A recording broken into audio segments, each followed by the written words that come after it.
Favahoafa kosa napetraky ny komision ad hoc mandinika ny tsy fandriampahalemana eto amin'Nosy taorina ny fionany tamin'ny gouvernemanta sy ireo solombavambahoaka ireo fepetra horaisana manoloana izay tranga izay eto Madagasikara ny sabotsy lasa teo moa ratsaivina ny fivoriana voalohany arahan'ity komite ad hoc ity sy ny mpikambana ao anatin'ny gouvernemanta.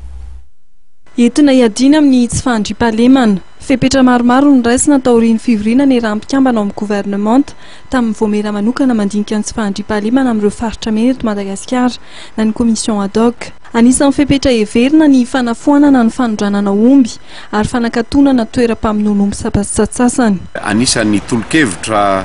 nataonay solombavambahoaka moa tamin'izay izay tokony horaisina ao anatin'ny fotoana fohy dia ny famindratoerana n'ireo tompon'andraikitra mitazona commandement amin'ireo faritra rozy na ny mpitandro filaminana io na ny zandary mpitandro filaminana amin'ny ankapobeny anisan'izay ihany koa ireo délégué mpanjakana anisan'ny zavatra soskevitra napetraka itao koa ny handraisan'ny gouvernemanta fepetra na décret moa zany mba hanafanana aloha ny fanondranan'omby velona makany apita fa indrindra koa ny fanakatonana aloha vonjimaika an'ireo abattoir sasatsasany ary indrindra koa ny fanondranana omby amina camion sy ny sisa dia ho ihany koa moa zany ny fijerena ny fanaovana n'ilay opération Koudari fa saingy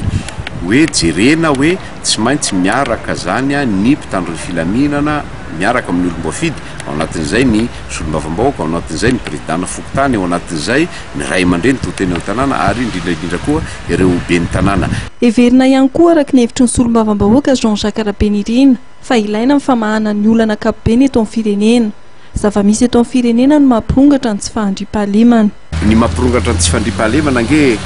tsy raha ny hevitro dia tsy hoe zavatra isolé na manokana io amin'ny contexte global misy eto amin'ny firenena fa ny anisany mampirongatra ny tsy fandriampahalemana dia ny fahantrana nge eto amintsika ny tsy fisinasa ny fanjakany kolikoly sy amin'ny sehatra rehetra hatrany manomboka io moa voateny foana ny hoe ny mpitandro filaminana sy ny sisa fa eo anivon'ny mpitandro filaminana eo anivon'ny fitsarana eo anivonay mpanao politika hatrany amin'ny farany ambany ka hatrany tampony zany rehetrarehetra zany no anisany angambany araky ny fomba fijeriko azy mahatonga n'ilay hoe tsy fandriampahalemana. Ny alarobia avy izao dia isan'ny fivoriana manaraka iaraha-mpikambana amin'ny vomera manokana mandinika mikasika ny tsy fandriampahalemana eto amin'ny Nosy sy mpikambana eo anivon'ny gouvernemanta.